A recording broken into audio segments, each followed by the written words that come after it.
यादवेन्द्राय ज्ञानमुद्राय योगिने नाथाय रुक्मिणेशाय नमो वेदान्तवेदिने रामाय रामभद्राय रामचन्द्राय वेधसे रघुनाथाय नाथाय सीताय पते नमः मनोजवं मारुततुल्यवेगं जितेन्द्रियं बुद्धिमतां वरिष्ठं वातात्मजं वानरयोत्तमुख्यं श्रीरामदूतं शरणं प्रपद्ये। ॐ नारायणं निखिलपूर्णगुणैकदेहं निर्दोषम् आप्यतमम् अपि अखिलैः सुवाक्यैः अस्योद्भवादिदम् अशेषविशेषतोऽपि वन्द्यं सदा प्रियतमं मम सन्नमामि। ॐ नारायणं नमस्कृत्य नरं चैव नरोत्तमं देवीं सरस्वतीं व्यासं ततो जयमुदीरयेत्। व्यासाय भवनाशाय श्रीशाय गुणराशिये हृद्याय शुद्धविद्याय मध्वाय च नमो नमः। तपस्वाध्याय शुश्रूषा कृष्णपूजारतमुनिं विश्वेशमिष्टदं वन्दे परिव्राट ಚಕ್ರವರ್ತಿನಂ ಶ್ರೀ ಗುರುಭ್ಯೋ ನಮಃ ಹರಿ ಓಂ. ಇವಾಗ ಯಾರು ಇದು ಆನ್ ಮಾಡೋದು ವಿಡಿಯೋ? ಯಾರು ಆನ್ ಮಾಡೋದು? ಯಾರ್ದು ವಿಡಿಯೋ ಆನ್ ಆಗ್ತಾ ಇದೆ? ಇವಾಗ ಜರಾಸಂಧನನ್ನು ಸಂಹಾರ ಮಾಡಿ ಆಯಿತು. ಭಗವಂತ ಭೀಮಸೇನನ ಮುಖಾಂತರ ಅದನ್ನು ಮಾಡಿಸಿ ಕೀರ್ತಿಯನ್ನೆಲ್ಲ ಭೀಮಸೇನನಿಗೆ ಕೊಟ್ಟಾಗಿದೆ. ಈಗ ಹಾಗಾದರೆ ರಾಜಸೂಯ ಯಾಗ ಮಾಡಲಿಕ್ಕೆ ಇದ್ದ ಒಂದೇ ಒಂದು ದೊಡ್ಡ ತಡೆ ನಿವಾರಣೆ ಆಯಿತು. ಆಮೇಲೆ ಹೇಳ್ತಾರೆ, ಈಗ ವೇದವ್ಯಾಸಾಚಾರ್ಯರು ಬಂದಾಯಿತು. ವೇದವ್ಯಾಸರು ಬಂದು ಹೇಳ್ತಾರೆ, ಸರಿ ಇನ್ನು ರಾಜಸೂಯ ಯಾಗಕ್ಕೆ ನಡೀಲಿ, ಸಿದ್ಧತೆಗಳು ನಡೀಲಿ ಅಂತ. ಸಿದ್ಧತೆಗಳು ನಡೀರಿ ಅಂತ ಹೇಳುವಾಗ ಒಂದು ಮಾತು ಹೇಳ್ತಾರೆ, ಇದು ರಾಜಸೂಯ ಯಾಗ ಮಾತ್ರ ಮಾಡುವುದಲ್ಲ, ನೀವು ಪರಮಾಶ್ವಮೇಧ ಯಜ್ಞದ ಸಹಿತ ರಾಜಸೂಯ ಯಾಗವನ್ನು ಮಾಡಿ. ಯಾಕಂದರೆ ಅದ್ಭುತವಾದ ಏನು ನಿಮಗೆ ಫಲ ಇದಕ್ಕೆ ಸಿಗಲಿಕ್ಕುಂಟು. ಇದರ ಮುಖ್ಯಕರ್ತ ಭೀಮನಿಗೆ ಇನ್ನು ಬ್ರಹ್ಮ ಪದವಿಗೆ ಹೋಗುವಂಥ ಭೀಮಸೇನ ವಾಯುದೇವರ ಅವತಾರ. ವಾಯುದೇವರು ಬ್ರಹ್ಮ ಪದವಿಗೆ ಹೋಗುವಾಗ ಅತ್ಯಂತ ಯೋಗ್ಯತಾವಂತರಾಗಿ ಹೋಗಿ ಬ್ರಹ್ಮ ಪದವಿಯಲ್ಲಿ ಕೂತ್ಕೊಳ್ಬೇಕು. ಅದಕ್ಕೋಸ್ಕರ ಈ ಹಿಂದೆ ಈ ಯಾಗವನ್ನು ಚತುರ್ಮುಖ ಬ್ರಹ್ಮದೇವರೇ ಮಾಡಿರೋದು. ನಂತರ ನೆಕ್ಸ್ಟ್ ಈಗ ಯಾಗ ಮಾಡುವಂಥದ್ದು ಭೀಮಸೇನ ದೇವರು ಅಂತ ಹೇಳಿದರೆ ಬ್ರಹ್ಮ ಪದವಿಗೆ ಹೋಗುವವರು. ಸೊ ಬೇರೆ ಯಾರೂ ಮಾಡಲಿಲ್ಲ, ಬೇರೆ ಯಾರಿಗೆ ಇದನ್ನು ಹೇಳಲಿಕ್ಕಾಗೋದಿಲ್ಲ. ಆದ್ದರಿಂದ ಪಾಂಡವರೇ ನಿಮ್ಗೆ ಹೇಳ್ತಾ ಇದ್ದೀನಿ, ಈ ಯಾಗವನ್ನು ಈ ರೀತಿ ಮಾಡಿ ಅಂತ ಎಲ್ಲರೂ ಒಪ್ಕೊಂಡು ಆ ಯಾಗದ ತಯಾರಿ ನಡೀತಾ ಇದೆ. ಆವಾಗ ಆಚಾರ್ಯರು ಮಧ್ವಾಚಾರ್ಯರು ಹೇಳ್ತಾರೆ, ಭೀಮಸೇನನೇ ಇದಕ್ಕೆ ಮುಖ್ಯ ಕರ್ತು. ಯಾಕೆ ಅಂತ ಕೇಳಿದರೆ ನೋಡಿ, ಈ ಜರಾಸಂಧನನ್ನು ಸೋಲಿಸುವಂಥದ್ದು ಇನ್ಯಾರಿಂದಲೂ ಆಗದ ಮಾತು. ಸೊ ಭಗವಂತ ಅದನ್ನು ಭೀಮಸೇನನ ಮುಖಾಂತರ ಮಾಡಿಸಿದ್ದು. ಯಾಕೆ ಅಂತೇಳಿದರೆ ಬಲಿಷ್ಠರಲ್ಲಿ ಅಂತೇಳಿದರೆ ಜರಾಸಂಧ ಬ್ರಹ್ಮದೇವರ ವರ, ಆಮೇಲೆ ರುದ್ರದೇವರ ವರ ಎಲ್ಲ ಇರುವಂಥ ಜರಾಸಂಧ ಯಾರಿಗೂ ಮಣಿಯುವುದಿಲ್ಲವ. ಆದ್ದರಿಂದ ವಾಯುದೇವರ ಅವತಾರನಾದ ಭೀಮಸೇನನಿಂದ ಮಾತ್ರ ಇದು ಸಾಧ್ಯವಾದದ್ದು. ಭಗವಂತನಿಗೆ ಎಲ್ಲ ತಿಳಿದಿರುವಂಥ ವಿಷಯ. ಅದು ಅಲ್ಲದೆ ಇನ್ನೀಗ ದಿಗ್ವಿಜಯ ಮಾಡಲಿಕ್ಕೆ ಹೋಗುವಾಗ ಕೂಡ ಉಂಟಲ್ಲ, ಕೀಚಕ ಸಿಗ್ತಾನೆ, ಅವನನ್ನು ಮಣಿಸುವವ ಯಾರು? ಭೀಮಸೇನ ಮಾತ್ರ. ಕರ್ಣ ಸಿಗ್ತಾನೆ, ಕರ್ಣನನ್ನು ಮಣಿಸುವವ ಯಾರು? ಭೀಮಸೇನ ಮಾತ್ರ. ಹೀಗೆ ಭೀಮಸೇನನೇ ಇದರ ಮುಖ್ಯ ಪಾತ್ರಧಾರಿ, ಆಮೇಲೆ ಮುಖ್ಯ ಕರ್ತ. ಹಾಗೆ ಎಲ್ಲ ಪುಣ್ಯ ಕೂಡ ಅದರ ಹೆಚ್ಚಿನ ಭಾಗದ ಪುಣ್ಯ ಭೀಮಸೇನನಿಗೆ ಸಿಗುವಂಥದ್ದು. ಅದು ಬಿಟ್ಟರೆ ನೆಕ್ಸ್ಟ್ ಸಿಗುವಂಥದ್ದು ಅರ್ಜುನನಿಗೆ, ಮೂರನೆಯವನಾಗಿ ಯುಧಿಷ್ಠಿರನಿಗೆ, ನಾಲ್ಕನೆಯವನಾಗಿ ನಕುಲನಿಗೆ, ಐದನೆಯವನಾಗಿ ಸಹದೇವನಿಗೆ. ಈ ರೀತಿ ಇದರ ಪುಣ್ಯ ಸಿಗಲಿಕ್ಕಿದೆ ಅನ್ನುವಂಥದ್ದನ್ನು ಹೇಳ್ತಾರೆ. ಅಲ್ಲಿಂದ ಮುಂದೆ ಈಗ ದಿಗ್ವಿಜಯದ ಕತೆ ಶುರುವಾಗ್ತದೆ. ಅಂದರೆ ದಿಗ್ವಿಜಯ ಆದ ಮೇಲೆ ಯಾಗ ಮಾಡುವಂಥದ್ದು ದಿಗ್ವಿಜಯದ ಕತೆ. 183ನೇ ಶ್ಲೋಕವೇಲರೆ. ಶ್ರೀ ಗುರುಭ್ಯೋ ನಮಃ. ಅಥ ಬ್ರವೀತ್ ಧನಂಜಯೋ ಧನುರ್ಧ್ವಜೋ ರಥೋ ವರಃ ಮಮಾಸ್ತಿ ತದ್ದಿಶಾಂ ಜಯೋ ಮಮೈವ ವಾಂಛಿತ ಪ್ರಭೋ. 183ನೇ ಶ್ಲೋಕ. ವ್ಯಾಸ ಮಹರ್ಷಿಯು ಭೀಮನಿಗೆ ದಿಗ್ವಿಜಯಕ್ಕೆ ಅಪ್ಪಣೆ ಕೊಟ್ಟ ಮೇಲೆ ಅರ್ಜುನನು ಹೇಳುತ್ತಾನಂತೆ, ವ್ಯಾಸ ಮಹರ್ಷಿಯೇ, ಧನುಸ್ಸು ಧ್ವಜವು ಉತ್ತಮವಾದ ರಥವು ನನಗಿದೆ. ಆ ಕಾರಣದಿಂದ ದಿಕ್ಕುಗಳ ಜಯವು ನನಗೇನೇ ಅಪೇಕ್ಷವಾಗಿದೆ ಅಂತ ಹೇಳ್ತಾನೆ. ಅತಾಬ್ರವೀತ್ ಧನಂಜಯ ಧನುರ್ಧ್ವಜೋ ರಥೋ ವರಃ ಮಮಾಸ್ತಿ ತದ್ದಿಶಾಂ ಜಯೋ ಮಮೈವ ವಾಂಛಿತ ಪ್ರಭೋ. ವೇದವ್ಯಾಸರು ದಿಗ್ವಿಜಯಕ್ಕೆ ಯಾರ್ಯಾರು ಎಲ್ಲಿಗೆ ಹೋಗುವುದು ಅನ್ನುವಂಥದ್ದನ್ನು ಪ್ರಸ್ತಾಪ ಮಾಡಿದಾಗ ಅರ್ಜುನ ಹೇಳ್ತಾನೆ, ಅಥ ಆಗ ಅಬ್ರವೀತ್ ಧನಂಜಯ. ಅಬ್ರವೀತ್ ಹೇಳಿದ. ಸೊ ಬ್ರವೀಮಿ ಹೇಳುತ್ತೇನೆ. ಸೊ ಇಲ್ಲಿ ಅಬ್ರವೀತ್ ಹೇಳಿದ. ಯಾರು? ಧನಂಜಯ. ಧನಂಜಯ ಅಂತ ಹೇಳಿದರೆ ಅರ್ಜುನ. ಸೊ ಅರ್ಜುನ ಹೇಳ್ತಾನೆ ಭಗವಂತ ಯಾರಿಲ್ಲಿ? ವೇದವ್ಯಾಸರು. ಸೊ ಭಗವಂತನಿಗೆ, ವೇದವ್ಯಾಸಾಚಾರ್ಯರಿಗೆ ಅದು ಅರ್ಜುನ ಹೇಳುವಂಥದ್ದು, ಧನುಹು ಧ್ವಜ ರಥ ವರ. ಸೊ ವರಹ ಅಂತ ಹೇಳಿದರೆ ಎಲ್ಲವೂ ನನ್ನ ಹತ್ರ ಇರುವಂಥದ್ದು ಶ್ರೇಷ್ಠವೇ. ನಾನು ಅತಿ ಶ್ರೇಷ್ಠನಾದ ಧನುರ್ಧರ. ದ್ರೋಣಾಚಾರ್ಯರು ಈ ಪ್ರಪಂಚದಲ್ಲಿ ಅತ್ಯಂತ ಶ್ರೇಷ್ಠ ಧನುರ್ಧರ ಯಾರು ಅಂದರೆ ಅರ್ಜುನ ಅಂತ ಮಾಡಿಬಿಟ್ಟಿದ್ದಾರೆ. ಸೊ ಅರ್ಜುನ ಹೇಳ್ತಾನೆ, ಶ್ರೇಷ್ಠವಾದ ಧನುಸ್ಸು ಗಾಂಡೀವ ನನ್ನ ಹತ್ರನೇ ಇರೋದು. ನನ್ನ ಧ್ವಜದಲ್ಲಿ ಹನುಮಂತ ಇದ್ದಾನೆ ಅಂಥೇಳಿದರೆ ಅತ್ಯಂತ ಉತ್ಕೃಷ್ಟವಾದದ್ದು ಹನುಮಂತ ದೇವರ ರಕ್ಷಣೆ ಇದೆ. ರಥ ಅಂದರೆ ಅತ್ಯಂತ ಶ್ರೇಷ್ಠವಾದ ರಥ ನನ್ನ ಹತ್ರ ಇರುವಂಥದ್ದು. ಹೀಗಿರುವಾಗ ಮಮ ಅಸ್ತಿ, ಶ್ರೇಷ್ಠವಾದ ಧನುಸ್ಸು ಇದೆ, ಶ್ರೇಷ್ಠವಾದ ಧ್ವಜ ಇದೆ, ಶ್ರೇಷ್ಠವಾದ ರಥ ಇದೆ. ಆದ್ದರಿಂದ ಭಗವಂತ ಮಮ ಅಸ್ತಿ ನನ್ನ ಹತ್ರ ಇದೆ, ಇದೆಯಲ್ಲ. ತದ್ದಿಶಾಂ ಜಯೋ ಎಲ್ಲ ದಿಕ್ಕುಗಳಿಗೆ ನಾನೇ ಹೋಗಿಬಿಡ್ತೇನೆ. ತತ್ ದಿಶಾಂ ಏನಿದೆ ದಿಗ್ವಿಜಯ ಮಾಡಬೇಕಲ್ವಾ, ಎಲ್ಲ ದಿಕ್ಕುಗಳಿಗೆ ನಾನು ಒಬ್ಬನೇ ಸಾಕು ಅಂತ ಹೇಳ್ತಾನೆ ಅರ್ಜುನ.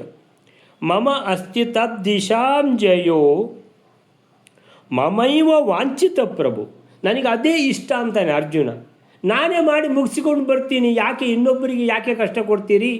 ನಾನು ಇದೇನಲ್ವಾ, ಶ್ರೇಷ್ಠವಾದ ಧನುಸ್ಸು ಇದೆ, ಶ್ರೇಷ್ಠವಾದ ಧ್ವಜ ಇದೆ, ಶ್ರೇಷ್ಠವಾದ ರಥ ಇದೆ, ಶ್ರೇಷ್ಠ ಧನುರ್ಧರ ನಾನು.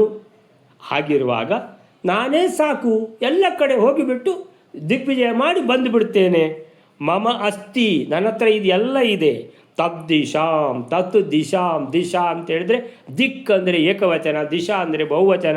ತತ್ ದಿಶಾಂ ಎಲ್ಲ ದಿಕ್ಕುಗಳಲ್ಲಿ ಮಮ ಏವ ನಾನೇ ಹೋಗಿಬಿಟ್ಟು ವಾಂಛಿತ ಪ್ರಭೋ ನಾನು ಇದನ್ನೇ ಇಷ್ಟಪಡ್ತೇನೆ, ನಾನೇ ಹೋಗ್ತೇನೆ, ನನ್ನನ್ನೇ ಕಳಿಸಿಬಿಡಿ ಅಂತ ನಿಮ್ಮದು ಆದೇಶ ನನಗೆ ಕೊಟ್ಟುಬಿಡಿ. ಅರ್ಜುನ ನೀನು ಹೋಗಿ ಬಾ ಅಂತ ಹೇಳಿಬಿಟ್ರೆ ಸಾಕು, ನಾನು ಹೋಗಿ ಎಲ್ಲ ದಿಗ್ವಿಜಯ ಮಾಡಿ ಬರ್ತೇನೆ ಅಂತ. ಇದು ನನಗೆ ಇದೇ ಬಯಕೆ, ನನಗೆ ಇದೇ ಅಪೇಕ್ಷೆ ಅಂತ ವೇದವ್ಯಾಸಾಚಾರ್ಯರ ಹತ್ರ, ಭಗವಂತನ ಹತ್ರ ಅರ್ಜುನ ಹೇಳುವಂಥದ್ದು. ಅಥ ಅಬ್ರವೀತ್ ಧನಂಜಯ. ಆಗ ಅಥ ಅರ್ಜುನ ನುಡಿದ, ಧನಂಜಯ ಅಬ್ರವೀತ್. ಪ್ರಭೋ ಅಂತ ಬಂದಿದೆ ಲಾಸ್ಟಿಗೆ. ಪ್ರಭೋ ಅಂತ ಹೇಳಿದರೆ ಪ್ರಭು ಹೇ ಭಗವಂತ, ನನಗೆ ಶ್ರೇಷ್ಠವಾದ ಧನುಸ್ಸು ಮಮ ಅಸ್ತಿ ನನ್ನ ಹತ್ರ ಏನೆಲ್ಲ ಇದೆ, ಧನು ಧ್ವಜ ರಥ, ಮೂರು ಸಹ ವರ ಅಂತ ಹೇಳಿದ್ರೇನು, ಅತ್ಯಂತ ಶ್ರೇಷ್ಠವಾದ್ದು. ಸೊ ಅತ್ಯಂತ ಶ್ರೇಷ್ಠವಾದ ಧನುಸ್ಸಿದೆ, ಗಾಂಡೀವ ಇದೆ, ಅಕ್ಷಯ ಬತ್ತಳಿಕೆ ಇದೆ ಅಂಥೇಳಿದರೆ ನನ್ನ ಬತ್ತಳಿಕೆಯಲ್ಲಿ ಬಾಣ ಖಾಲಿಯಾಗುವುದೇ ಇಲ್ಲ. ಸೊ ಈ ಅಂಥ ಗಾಂಡೀವ, ಅಂಥ ಬತ್ತಳಿಕೆ, ಆಮೇಲೆ ನನ್ನ ಧ್ವಜದಲ್ಲಿ ಕೂತದ್ಯಾರು, ಹನುಮಂತ ದೇವರು, ಆಮೇಲಿಂದ ಶ್ರೇಷ್ಠವಾದ ರಥ ಇದೆ. ಈ ರೀತಿ ಈ ದಿಗ್ವಿಜಯ ಕಾರ್ಯವನ್ನು ನನಗೆ ವಹಿಸಿಬಿಡಿ, ನಾನೇ ಮಾಡಿಬಿಡ್ತೇನೆ ಪ್ರಭು ಅಂತ ಅರ್ಜುನ ಹೇಳ್ತಾನೆ. ಸ್ವಲ್ಪ ಅರ್ಜುನನಿಗೆ ಆಗಾಗ್ಗೆ ಚೂರು ಅಹಂಕಾರ ಗರ್ವ ಬರ್ತಾ ಇರ್ತದೆ. ಸೊ ಅರ್ಜುನನ ಅಪಾರ ಉತ್ಸಾಹ ಇಲ್ಲಿ ಎದ್ದು ಕಾಣ್ತದೆ. ತನ್ನಲ್ಲಿರುವ ರಥ, ಗಾಂಡೀವ, ಅಕ್ಷಯ ಬತ್ತಳಿಕೆ, ತನ್ನ ಧ್ವಜದಲ್ಲಿ ಹನುಮಂತ ದೇವರು ಕೂತಿದ್ದಾರೆ ಅಂಥೇಳಿ ಉತ್ತಮ ಸಾಧನ ಸಾಮಗ್ರಿಗಳನ್ನು ಸಾರ್ಥಕಪಡಿಸಿಕೊಳ್ಬೇಕು ಈ ದಿಗ್ವಿಜಯ ಮಾಡಿ. ಇಷ್ಟೆಲ್ಲ ಯಾಕೆ ಇರುವುದು, ಈ ದಿಗ್ವಿಜಯ ಮಾಡಲಿಲ್ಲ ಅಂತೇಳಿದರೆ ಅಂತ. ಅದಕ್ಕೋಸ್ಕರ ಉತ್ಸಾಹ ತೋರಿಸ್ತಾ ಇದ್ದಾನೆ. ಹೀಗೆ ಉತ್ಸಾಹ ಅಂದರೆ ಉತ್ಸಾಹದ ಜೊತೆಗೆ ಸ್ವಲ್ಪ ಏನಂತೇಳಿದರೆ ಒಂಚೂರು ಅಹಂ ಕೂಡ ಇದೆ ಅನ್ನುವಂಥದ್ದು. ಸೊ ಅಲ್ಲಿಗೆ ಈ ಶ್ಲೋಕ ಮುಗೀತು. ನೆಕ್ಸ್ಟ್ ಶ್ಲೋಕ ಬಯಲಾರೆ 184. 184ನೇ ಶ್ಲೋಕ. ಇತೀರಿತೋಕ್ಷಿಲ ಪ್ರಭುರ್ಜಗಾದ ಸತ್ಯಮಸ್ತಿತೆ ಸಮಸ್ತ ಸಾಧನೋನ್ನತಿರ್ಮಹಚ್ಚ ವೀರ್ಯಮಸ್ತಿ. ಅರ್ಜುನನಿಂದ ಈ ಪ್ರಕಾರ ಹೇಳಲ್ಪಟ್ಟ ಸರ್ವಸಮರ್ಥನಾದ ವ್ಯಾಸ ಮಹರ್ಷಿಯು ಮುಂದೆ ಹೇಳುತ್ತಾನೆ, ನಿನಗೆ ಸಮಸ್ತ ಸಾಧನಗಳ ಸಂಪತ್ತು ನಿಶ್ಚಯವಾಗಿಯೂ ಇದೆ, ಮಹತ್ತಾದ ಬಲವೂ ಕೂಡ ನಿನಗೆ ಇದೆ. ಆದರೆ ಏನಂತ ಮುಂದೆ ಇನ್ನೂ ಹೇಳ್ತಾ ಇದ್ದಾನೆ, ಮುಂದಿನ ಶ್ಲೋಕದಲ್ಲಿ ನೋಡುವ. ಇತೀರಿತೋ ಅಖಿಲ ಪ್ರಭು ಜಗಾದ ಸತ್ಯಮಸ್ತಿತೆ ಸಮಸ್ತ ಸಾಧನೋನ್ನತಿ ಮಹತ್ ಚ ವೀರ್ಯಮಸ್ತಿತೆ. ಆಗ ಹೇಳ್ತಾರೆ ವ್ಯಾಸಾಚಾರ್ಯರು ವೇದವ್ಯಾಸಾಚಾರ್ಯರು ಭಗವಂತನ ಜ್ಞಾನ ಕಾರ್ಯ, ಆಮೇಲೆ ತತ್ವಜ್ಞಾನವನ್ನು ಸ್ಥಾಪನೆ ಮಾಡಲಿಕ್ಕೆ ಯಾವ ರೂಪ ತಗೊಂಡಿದ್ದಾನೆ ಭಗವಂತ? ವೇದವ್ಯಾಸರ ರೂಪ. ಸೊ ಈ ಭಗವಂತ ವೇದವ್ಯಾಸರ ರೂಪದಲ್ಲಿ ಇತಿ ಈ ರೀತಃ ಅರ್ಜುನನಿಂದ ಈಗ ಭಗವಂತನಿಗೆ ಈ ರೀತಿ ಹೇಳಲ್ಪಟ್ಟಾಗ ವೇದವ್ಯಾಸರು ಹೇಳ್ತಾರೆ, ಅಖಿಲ ಪ್ರಭು ಅಂತೇಳಿದರೆ, ಅಖಿಲ ಪ್ರಭು ಅಂತೇಳಿದರೆ ಸರ್ವೋತ್ತಮನಾದ ಭಗವಂತ ವೇದವ್ಯಾಸರು. ಭಗವಂತನ ಸಮ ಕೂಡ ಯಾರಿಲ್ಲ, ಭಗವಂತನಿಗಿಂತ ನೆಕ್ಸ್ಟ್ ಮೀರಿ ಯಾರಿಲ್ಲ ಅಂತ ಹೇಳಲೇಬೇಕಾದ ಅವಶ್ಯಕತೆಯೇ ಇಲ್ಲ. ಯಾಕಂದರೆ ಭಗವಂತನ ಸಮ ಕೂಡ ಯಾರಿಲ್ಲ. ಹಾಗಿರುವಾಗ ಸರ್ವೋತ್ತಮನಾದ ಭಗವಂತ ಅಖಿಲ ಪ್ರಭು, 14 ಲೋಕಗಳಿಗೂ ಒಡೆಯನಾದ ಭಗವಂತ, ಸ್ವತಂತ್ರನಾದ ಸರ್ವಶಕ್ತನಾದ ಭಗವಂತ ಜಗಾದ ಅರ್ಜುನನಿಗೆ ಹೇಳ್ತಾರೆ ಏನಂತೇಳಿದರೆ, ಸತ್ಯಂ ಅಸ್ತಿತೆ. ಅರ್ಜುನ, ನೀನು ಹೇಳುವುದು ಸತ್ಯನೇ. ನಿನ್ನ ಹತ್ರ ಶ್ರೇಷ್ಠವಾದ ಗಾಂಡೀವ ಇದೆ, ಧನುಸ್ಸು, ಅಕ್ಷಯ ಬತ್ತಳಿಗೆ ಇದೆ, ನಿನ್ನ ಧ್ವಜದಲ್ಲಿ ಹನುಮಂತ ದೇವರು ಕೂತಿದ್ದಾರೆ, ಶ್ರೇಷ್ಠ ರಥ ಇದೆ ನಿನ್ನ ಹತ್ರ, ಎಲ್ಲನೂ ಸರಿನೇ. ಸತ್ಯಂ ಅಸ್ತಿತೆ, ನೀನು ಹೇಳಿದ್ದೆಲ್ಲ ಸತ್ಯಂ ಅಸ್ತಿ, ಕರೆಕ್ಟ್. ನೀನು ಹೇಳಿದ್ದೆಲ್ಲ ನನ್ನ ಹತ್ರ ಇದೆ, ಮಮ ಅಸ್ತಿ, ಅದು ಸತ್ಯಂ ಅಸ್ತಿ. ನೀನು ಹೇಳಿದ್ದೆಲ್ಲ ಸತ್ಯಪ್ಪ, ಕರೆಕ್ಟ್ ನೀನು ಹೇಳಿದ್ದು. ಸಮಸ್ತ ಸಾಧನ ಉನ್ನತಿ ಮಹತ್ ಚ. ಈಗ ಈ ದಂಡಯಾತ್ರೆಗೆ ಬೇಕಾದ ಸಮಸ್ತ ಸಾಧನ ನಿನ್ನ ಹತ್ರ ಇದೆ. ಸಮಸ್ತ ಸಾಧನಗಳು ಈಗ ನೀನು ಲಿಸ್ಟ್ ಹೇಳಿದೆಯಲ್ವ, ಸೊ ಎಲ್ಲವೂ ಇದೆ. ಸಮಸ್ತ ಸಾಧನ ಉನ್ನತಿ ಅಂತ ಹೇಳಿದರೆ ಭಾಳ ಶ್ರೇಷ್ಠವಾದ ಎಲ್ಲ ಸಾಧನಗಳು ಮಹತ್ ಚ, ಮಹತ್ತರವಾಗಿ ದಂಡಯಾತ್ರೆಗೆ ಬೇಕಾದ ಎಲ್ಲ ಸಾಧನಗಳು, ಉತ್ಸಾಹ, ಎಲ್ಲನೂ ಸಾಮರ್ಥ್ಯ ಎಲ್ಲ ಇದೆ ನಿನ್ನ ಹತ್ರ. ವೀರ್ಯಂ ಅಸ್ತಿ, ಉತ್ಸಾಹ ಮಾತ್ರ ಅಲ್ಲ, ಪರಾಕ್ರಮ ಕೂಡ ಇದೆ ನಿನ್ನ ಹತ್ರ. ವೀರ್ಯಂ ಅಸ್ತಿ ತೇ, ನೀನು ಹೇಳಿದ್ದೆಲ್ಲ ಸರಿ, ನಿನ್ನ ಹತ್ರ ಎಲ್ಲ ಇರುವುದೆಲ್ಲ ಸರಿನೇ. ಹಾಗಾದರೆ ಏನು ಅಂತ ಮತ್ತೆ ಹೇಳ್ತಾರೆ ಈಗ. ಸೊ ಈಗ ಹೇಳಿದ್ದೇನು, ನಿನ್ನ ಹತ್ರ ಇರುವಂಥದ್ದೆಲ್ಲ, ನೀನು ಹೇಳಿದ್ದೆಲ್ಲ ಸರಿಯೇ ಇದೆ. ಏನು ಹೇಳ್ತಾರೆ? ಅರ್ಜುನ ಹೀಗೆ ಹೇಳಲು ಇತಿ ಈ ರೀತಃ ವೇದವ್ಯಾಸ ದೇವರು ಹೇಳ್ತಾರೆ, ಅಖಿಲ ಸ್ವಾಮಿಯಾದ ಸರ್ವೋತ್ತಮನಾದ ಭಗವಂತ, ವೇದವ್ಯಾಸ ರೂಪದಲ್ಲಿರುವಂಥ ಭಗವಂತ ಹೇಳುವಂಥದ್ದು, ಹೌದು ಅರ್ಜುನ, ನೀನು ಹೇಳಿದ್ದು ಸರಿಯಪ್ಪ. ನಿನಗೆ ಸಮಸ್ತ ಸಾಧನ ಉನ್ನತಿ ಅಪಾರವಾಗಿದೆ ಇರುವುದು ನಿಜ, ಸತ್ಯಂ, ಕರೆಕ್ಟ್ ನೀನು ಹೇಳಿದ್ದು. ಅದರಂತೆ ನಿನಗೆ ಮಹತ್ತರವಾದ ಪರಾಕ್ರಮವೂ ಇದೆ. ವೀರ್ಯಂ ಅಸ್ತಿ ಅಂತೇಳಿದರೆ ಖಂಡಿತ ನೀನು ಹೇಳಿದ್ದು ಸುಳ್ಳಲ್ಲ, ನೀನು ಹೇಳಿದ್ದು ಸತ್ಯನೇ. ಹಾಗಾದರೆ ಏನು ಅಂತ ಮತ್ತೆ ಹೇಳ್ತಾರೆ ವೈಲಾರೆ. ತಥಾಪಿ ಕೀಚಕಾದಯೋ ವ್ರಕೋದರಾಸ್ತೆ ವಶಂ ನಯಾಂತಿ ನಾಪಿ ತೇ ವಶಂ ಪ್ರಯಾತಿ ಕರ್ಣ ಏವ ಚ. 185ನೇ ಶ್ಲೋಕ.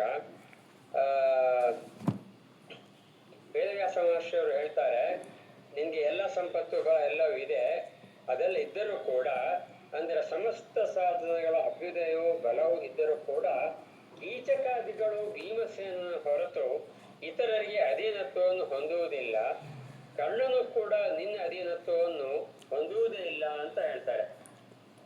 ತಥಾಪಿ ಕೀಚಕಾದಯಃ ವೃಕೋದರಾತ್ ಋತೆ ವಶಂ ನ ಯಾಂತಿ ನಾಪಿ ತೇ ವಶಂ ಪ್ರಯಾತಿ ಕರ್ಣ ಏವ ಚ. ನೀನು ಹೇಳಿದ್ದೆಲ್ಲ ಸರಿಯಪ್ಪ ಅರ್ಜುನ, ಆದರೆ ತಥಾಪಿ ಆದರೂ ನಿನಗೆ ಉತ್ಸಾಹ ಇದೆ, ನೀನು ಗೆದ್ದುಕೊಂಡು ಬರಬೇಕೀಗ, ನನ್ನ ಹತ್ರ ಎಲ್ಲನೂ ಇದೆ ಅಂತ, ಎಲ್ಲ ಸಾಮರ್ಥ್ಯ ಇದೆ ಅಲ್ವಾ, ನನ್ನನ್ನೇ ಕಳಿಸಿಬಿಡಿ ಭಗವಂತ ಪ್ರಭೋ ಅಂತೇಳಿದರೆ 14 ಲೋಕದ ಒಡೆಯ ವೇದವ್ಯಾಸರಿಗೆ ಅರ್ಜುನ ಹೇಳ್ತಾನೆ, ನನ್ನನ್ನೇ ಕಳಿಸಿಕೊಡಿ, ನಾನೇ ಗೆದ್ದು ಬಂದುಬಿಡ್ತೀನಿ ಅಂತ.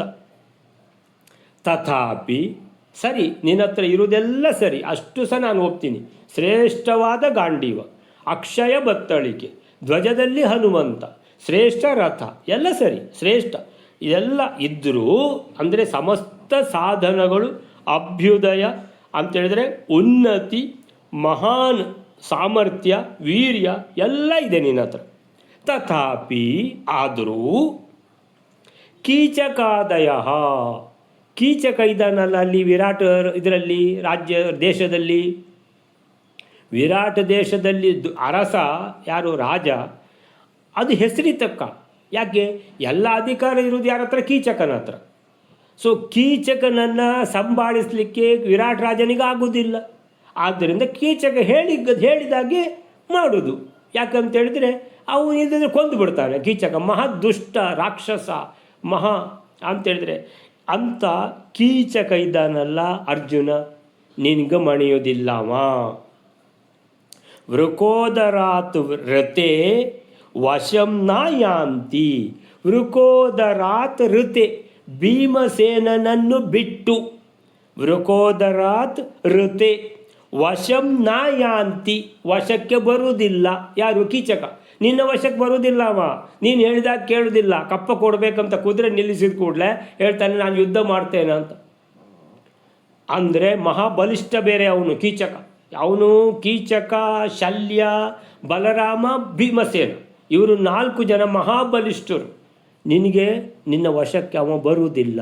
ಯಾಕಂದರೆ ಅವನ ಹತ್ರ ರುದ್ರದೇವರ ವರ ಕೂಡ ಇದೆ. ಎಲ್ಲ ರಾಕ್ಷಸರು ರುದ್ರದೇವರನ್ನು ಒಲಿಸಿ ಒಂಟಿ ಕಾಲಲ್ಲಿ ನಿಂತು ತಪಸ್ಸು ಮಾಡಿ ರುದ್ರದೇವರ ಹತ್ರ ವರ ತಗೊಂಡ್ಬಿಡ್ತಾರೆ. ಅಂದರೆ ಅರ್ಜುನ ನಿನ್ನಿಂದ ಆಗುವುದಿಲ್ಲ, ನೀನು ಇಂದ್ರದೇವರ ಅಂಶದಿಂದ ಹುಟ್ಟಿದವನು. ಆದ್ದರಿಂದ ರುದ್ರದೇವರ ವರ ಅಂತೇಳಿದರೆ ಅದನ್ನು ಸಂಭಾಳಿಸಲಿಕ್ಕೆ ನಿನ್ನಿಂದ ಆಗುವುದಿಲ್ಲಪ್ಪ ಅರ್ಜುನ. ಒಂದು ನಂತರ ನಾಪಿ ತೇ ವಶಂ ಪ್ರಯಾತಿ ಕರ್ಣ ಏವಚ. ಆ ಕಡೆ ಇನ್ನೊಬ್ಬ ಕರ್ಣ ಇದ್ದಾನಲ್ಲ, ನಿನ್ನ ಹತ್ರ ಯಾವಾಗಲೂ ಅವನು ಸ್ಪರ್ಧೆಗೆ ಇಳಿತಾನೆ, ಅವನು ಕೂಡ ನಿನ್ನ ವಶಕ್ಕೆ ಬರುವುದಿಲ್ಲ. ಸೊ ನಾಪಿ ನ ಅಪಿ, ಅವನು ಇಲ್ಲ. ತೇ ವಶಂ ಪ್ರಯಾತಿ, ಅವನು ನಿನ್ನ ವಶಕ್ಕೆ ಬರುವುದಿಲ್ಲ. ಯಾರು? ಕರ್ಣ ಏವ, ಕರ್ಣನು ನಿನ್ನ ವಶಕ್ಕೆ ಬರುವುದಿಲ್ಲ. ಆದ್ದರಿಂದ ಇನ್ನೂ ಭಾಳಷ್ಟು ಜನ ಇದ್ದಾರೆ. ಪೌಂಡ್ರಕ, ಶಿಶುಪಾಲ, ದಂತವಕ್ರ, ಸುಮಾರೆಲ್ಲ ಇದ್ದಾರೆ. ಯಾರು ನಿನ್ನ ವಶಕ್ಕೆ ಬರುವುದಿಲ್ಲ ಅಂತ ಮತ್ತೆ ಎಚ್ಚರಿಸ್ತಾರೆ ಯಾರು? ವೇದವ್ಯಾಸರು. ಸೊ ಹೇಳ್ತಾರೆ ಏನಂತ, ತಥಾಪಿ ಆದರೂ ಭೀಮನಿಗೆ ಹೊರತು ವೃಕೋದರಾತ್ ರತೆ ಕೀಚಕಾದಯ, ಕೀಚಕನೇ ಮೊದಲಾದ ಸುಮಾರು ಜನ ಲಿಸ್ಟ್ನಲ್ಲಿ ಇದ್ದಾರೆ. ಹಾಗೆ ಕರ್ಣ, ಇವರೆಲ್ಲ ನಿನ್ನ ವಶ ಆಗುವುದಿಲ್ಲ. ಸೊ ಅರ್ಜುನನ ಉತ್ಸಾಹದ ಭರದಲ್ಲಿ ಕೆಲವು ವಿಷಯಗಳನ್ನು ನಾವು ಗಮನಿಸಲಿಲ್ಲ. ಕೆಲವು ಸಲ ಈ ಮಕ್ಕಳಿಗೂ ಅಷ್ಟೇ, ಅಂದರೆ ಎಲ್ಲ ಮಾಡಿಬಿಡ್ತೇನೆ ಅಂತ ಯೋಚನೆ ಮತ್ತೆ ಮಾಡೋದು. ಮೊದಲು ನಾನು ಮಾಡ್ತೇನೆ ಅಂತ ಹೇಳೋದು ಅಲ್ಲ, ಹಾಗೆ ಅಲ್ಲ. ಮೊದಲು ಯೋಚನೆ ಮಾಡಬೇಕು, ಮತ್ತೆ ಮಾಡಬೇಕು ಅಂತ ಅರ್ಜುನನಿಗೂ ವೇದವ್ಯಾಸರು ಬುದ್ಧಿ ಹೇಳ್ತಾ ಇದ್ದಾರೆ. ಸೊ ರಥಾದಿ ಉತ್ತಮ ಸಾಧನ ಸಾಮಗ್ರಿಗಳು ಇದ್ದರೂ ಎದುರಾಳಿಯಾಗಿ ಇರುವಂತಹ ಕೀಚಕ, ಆಮೇಲಿಂದ ಕರ್ಣ, ಇವರನ್ನೆಲ್ಲ ಗೆಲ್ಲಲಿಕ್ಕೆ ನಿನಗೆ ಅಸಾಧ್ಯಪ್ಪ ಅರ್ಜುನ. ಸೊ ಕೀಚಕಾದಿಗಳಿಗೆ ಶಿವನ ವರವಿದ್ದರೆ ಕರ್ಣನಿಗೆ ಕವಚ ಕುಂಡಲಗಳ ರಕ್ಷಣೆ ಇದೆ. ಇಂಥವರನ್ನು ಗೆಲ್ಲುವ ಸಾಮರ್ಥ್ಯ ಭೀಮಸೇನನದ್ದು ಮಾತ್ರ ಅಂತ ಎಚ್ಚರಿಕೆ ಕೊಡ್ತಾರೆ. ಎಚ್ಚರಿಕೆ ಮತ್ತೆ ಕಂಟಿನ್ಯೂ ಆಗಿದೆ. ನೆಕ್ಸ್ಟ್ ಶ್ಲೋಕ ವೈಲಾರೆ. ಬಲಾಧಿಕೋಸಿ ಕರ್ಣತಸ್ತಥಾ ತಥಾಪಿ ತಾಮ್ರತಃಕರಂ ದದಾತಿ ತೇ ಶತಿ ಸ್ಪ್ರಧಾನವಧ್ಯ ಏಷ ತೇದ್ಯಶ. 186ನೇ ಶ್ಲೋಕ. ವೇದವ್ಯಾಸರು ಇನ್ನೂ ಹೇಳ್ತಾ ಇದ್ದಾರೆ, ಯದ್ಯಪಿ ನೀನು ಕರ್ಣನಿಗಿಂತ ಬಲಾಧಿಕನು ಅಂದ್ರೆ ಅತ್ಯಂತ ಬಲವುಳ್ಳವನು ಆಗಿದ್ದಿ, ಆದರೂ ಕೂಡ ಜೀವಿಸಿಕೊಂಡಿರತಕ್ಕಂತಹ ಕರ್ಣನು ಅವನು ಬದುಕಿರುವಷ್ಟು ಕಾಲ ಅತ್ಯಂತ ಸ್ಪರ್ಧೆಯಿಂದಿರುವುದರಿಂದ ನಿನಗೆ ಕಪ್ಪವನ್ನು ಕೊಡುವುದಿಲ್ಲ. ಈ ಮಾತು ನಿಶ್ಚಯವು. ಈ ಕರ್ಣನು ನಿನ್ನಿಂದ ಈಗ ಕೊಲ್ಲಲ್ಪಡಲಿಕ್ಕೆ ಅಶಕ್ಯನು ಅಂತ ಹೇಳ್ತಾ ಇದ್ದಾರೆ. ಬಲಾಧಿಕೋಸ್ತಿ ಕರ್ಣತಃ ತಥಾಪಿ ನಾಮೃತಕರಂ ದದಾತಿ ತೇಹಿ ಅತಿಸ್ಪೃಧಾ ನವದ್ಯ ಏಷ ತೇದ್ಯ ಚ ತೇ ಅದ್ಯ ಚ ಅದ್ಯ ಇವತ್ತು. ಈಗ ನೀನು ಹೊರಡ್ತೀಯಲ್ವಾ ದಂಡಯಾತ್ರೆಗೆ, ಬಲಾಧಿಕೋ ಅಸಿ ಕರ್ಣತಃ, ನೀನು ಕರ್ಣನಿಗಿಂತ ನೀನೇ ಉತ್ತಮ, ನೀನೇ ಬಲಾಧಿಕ. ಬಲಾಧಿಕೋ ಅಸಿ, ನೀನು ಆಗಿದ್ದೀಯಾ ಬಲ ಅಧಿಕ. ಎಲ್ಲಿಂದ? ಕರ್ಣತಃ, ಕರ್ಣನಿಂದ. ಕರ್ಣತಃ ಕರ್ಣನ ದೆಸೆಯಿಂದ, ಕರ್ಣನಿಂದ ಅಂದರೆ 5ನೇ ವಿಭಕ್ತಿ. ಸೊ ಕರ್ಣನಿಗೆ ಹೋಲಿಸಿದರೆ ಅರ್ಜುನ ನೀನೇ ಬಲಾಧಿಕ, ಅವನಿಗಿಂತ ಕರ್ಣತಃ, ಅವನಿಗಿಂತ ಬಲಾಧಿಕ ಅಸಿ, ನೀನು ಬಲಾಧಿಕ್ಯ ನಿನ್ನಲ್ಲೇ ಇರುವುದು.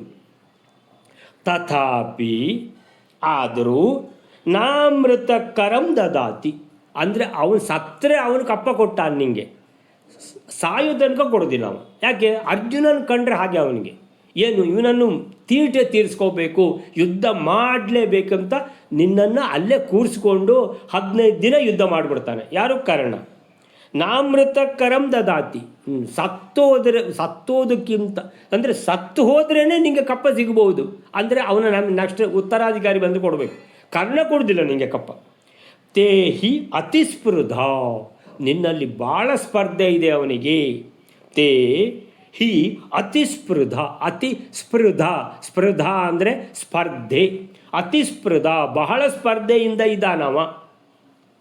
ನ ವದ್ಯ ಏಷತೆ ಅದ್ಯ ಚ, ಹಾಗಾದರೆ ನೀನು ಎಣಿಸ್ಬೋದು ಕೊಂದೇ ಬಿಡ್ತೇನೆ ಅವನನ್ನು ಅಂತ. ಕೊಲ್ಲಲಿಕ್ಕೂ ಆಗುವುದಿಲ್ಲ, ಅದು ಮುಂದಿನ ಶ್ಲೋಕದಲ್ಲಿ ಬರ್ತದೆ. ಕರ್ಣನನ್ನು ಕೊಲ್ಲಲಿಕ್ಕೆ ಯಾಕೆ ಆಗುವುದಿಲ್ಲ ಅರ್ಜುನನಿಗೆ, ಅದನ್ನು ಹೇಳ್ತಾರೆ. ನೆಕ್ಸ್ಟ್ ಶ್ಲೋಕದಲ್ಲಿ ಅದನ್ನು ಹೇಳ್ತಾರೆ.